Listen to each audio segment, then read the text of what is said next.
কত মহিলা ওই যে বসে আছে দেখছেন না, দাঁড়িয়ে আছে, কালো বোরকা পরা, 5 ওয়াক্ত নামাজ পড়ে, রোজা রাখে, মনে আছে আসমান থেকে জান্নাত থেকে পালিয়ে চলে এসেছে। অথচ অধিকাংশ মেয়ে লোকেরা স্বামীর প্রতি নাশকরিয়া, স্বামীর সাথে কুফরি, স্বামীর মনে কষ্ট দেওয়ার দোষ আছে না নেই? আমি যত মেয়ে লোকের জান্নাতি জীবন পড়েছি, তার ভেতর হযরতে আসিয়া। আপনার স্বামী খারাপ আমিও জানি, আমি জানি। আপনি এবার বড় দোয়া করবেন যে হুজুর মরুক, আমি মরবো, তারপরও বলবো আপনার স্বামী খারাপ, কিন্তু ফেরাউনের মতো খারাপ না। আপনি জানেন ফেরাউন কেমন খারাপ ছিল? নিজের স্ত্রীর হাতের ভেতরে পেরেক লাগিয়েছে, পায়ের ভেতরে পেরেক লাগিয়েছে, কপালের ভেতরে পেরেক লাগিয়েছে, মাথার উপরে গরম তেল ঢেলে দিচ্ছে, চুলগুলো সব উঠে উঠে চলে যাচ্ছে। যে ভয়ঙ্কর বর্ণনা দিলাম, ইবনে কাসিরের বলেন তো আপনার স্বামী এটা করেছে? হ্যাঁ, একদিন হয়তো দু একটা মারতে পারে, তাও আপনার দোষের কারণে মারে। কথা বলছে না, স্বামী যারা আছে জোর বলছেন না, আপনার দোষের কারণে মারে। আমার দোষ কি? স্বামী হিসাবে তার 4টা হক আপনার উপরে আছে। ইদা নাজারা ইলাইহা সাররাতুহু, নবীজি বলেন স্বামী যখন বাইরে থেকে আসবে, তোমার যত কাজ থাক, আগে স্বামীকে অভ্যর্থনা জানাবে, স্বামীকে স্বাগতম জানাবে, তার হাসি খুশির ব্যবস্থা করবে। এটা 100 জনের 98টা মহিলা করে না, মনে করে এ আর কি, এ আর কি, মানে টের পানো কি করে আসলো?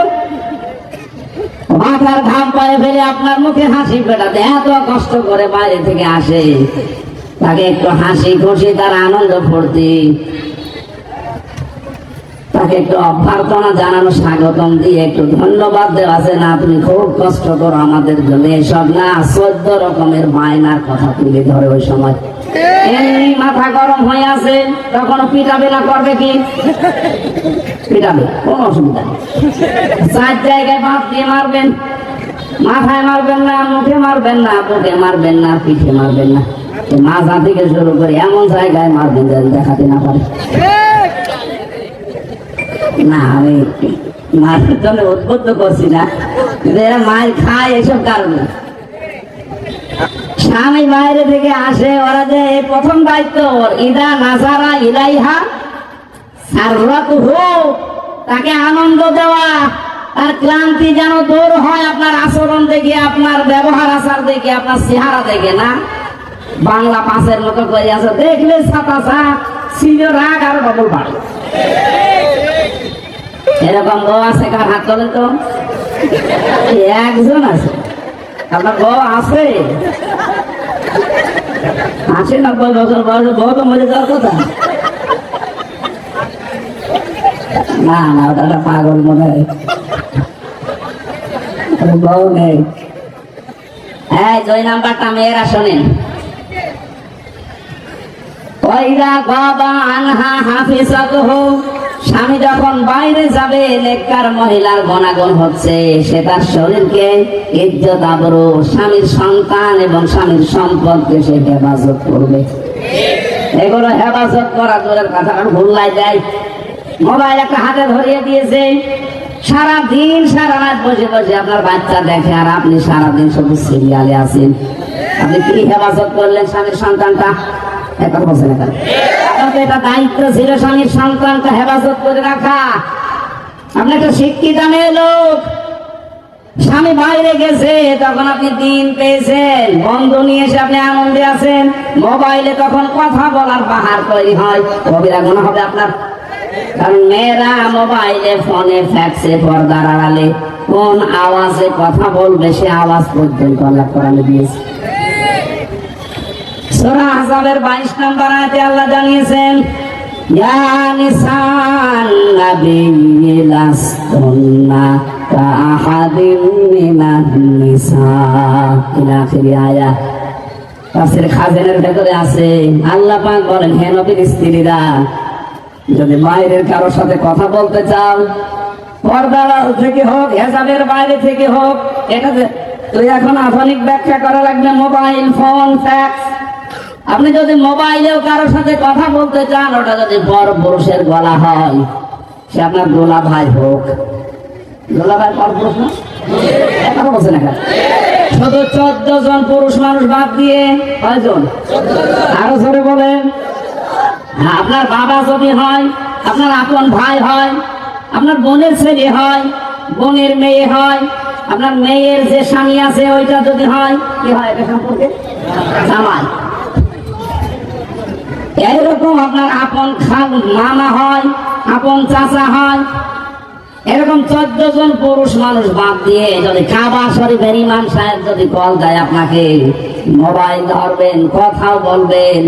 কথা মিথ্যা কথা বলা যাবে না, সত্য কথাই বলা লাগবে, কিন্তু ভাষা হবে রাগ রাগ, রুক্ষ সূক্ষ্ম। মেজাজ গরম করে কথা বলবেন। ওয়ালাইকুম আসসালাম। কি চাই আপনার? কারে চান? আপনার স্বামীরে, সে বাড়ি নেই, কোথায় গেছে জানি না।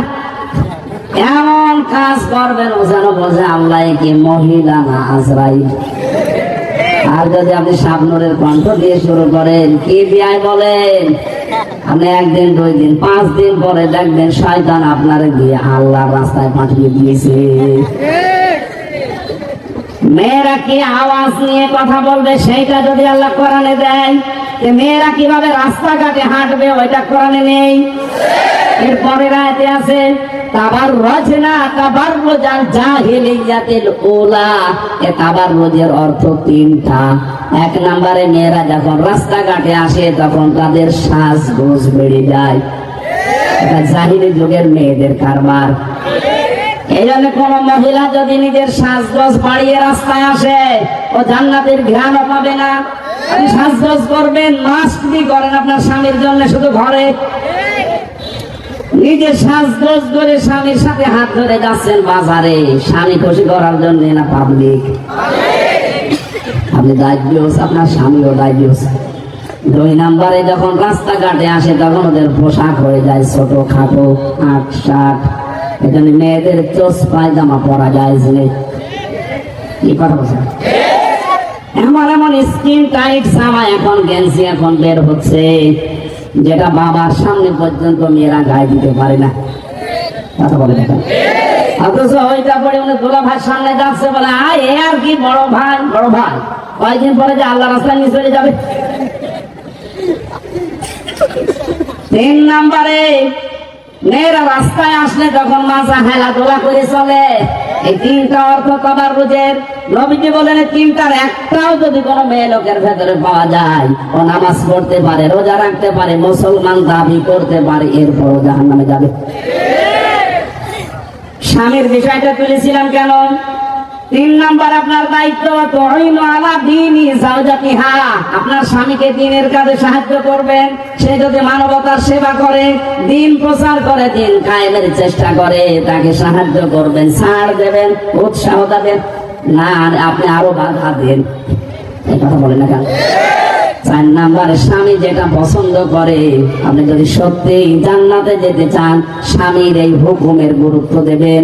আর স্বামীর জায়েজ কাজ যেটা পছন্দ করে, আপনাকে ওইটা পছন্দ করা লাগবে। স্বামী পছন্দ করছে, ভালোবাসে, ও মনে মনে চায় যে আমার মা বাবা আমার সাথে থাকলে আমার ভালো লাগে, কিন্তু অধিকাংশ বউ এটা চায় না, বলে না ও পুরোপুরি দরকার নেই, বৃদ্ধাশ্রমে রেখে আসো। গত পরশু দিনও গিয়েছিলাম ঝিনাইদহ শৈল ভাই, দেখলাম বৃদ্ধাশ্রম উদ্বোধন করছে, আমার বিয়ে করেন। অথচ বৃদ্ধাশ্রম বানানো যায় নেই। কোরআনে কারিমের সূরা বানি ইসরাইলের 22-23 নম্বর আয়াতের দলিল আছে বৃদ্ধাশ্রম। কিসের বৃদ্ধাশ্রম?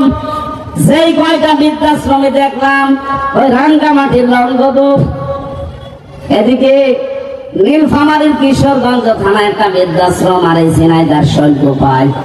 যতগুলো মা বাবাকে দেখে এসেছি, এই লাইনে 50টা, এই লাইনে 50টা বসে আছে। প্রতি মা বাবার চোখের দিকে তাকিয়ে দেখেছি ওরা ছেলের জন্য মেয়ের জন্য বদদোয়া করছে। জীবনে আমরা শান্তি পাবো না। আমাদের শান্তিটা আপনারা নষ্ট করছেন, আপনাদের নিজেদের কপালও আগুন লাগাচ্ছেন। আপনি বউ, আপনি তো ডাইনি। এরকম ডাইনি কার কার ঘরে আছেন? নির্দ্বিধায় হাত তুলে দেখান, দেখান। আর একজন আছে আলহামদুলিল্লাহ। হযরতে আসিয়ার কথা বলছিলাম, এই এদিকে তাকা।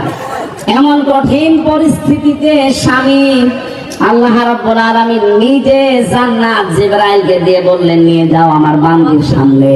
ইদে ক্বালাত রাব্বি ইবনি লি ইনদাকা বাইতান ফিল জান্নাতি ওয়া নাজ্জিনি মিন ফিরআউনা ওয়া আমালিহি ওয়া নাজ্জিনি মিনাল কওমিজ জালিমিন। এখানে দুইটাই নাজ্জিনি, একালে করে টান আছে। জান্নাত উনি দেখার পরে বললেন, রব্বুল আলামিন তুমি জান্নাত পাঠিয়েছো, আমি খুশি হয়েছি, কিন্তু জান্নাতের ভেতরে এমন একটা ঘর আমার জন্য বানাও যেখানে বসে সব সময় তোমাকে দেখা যায়।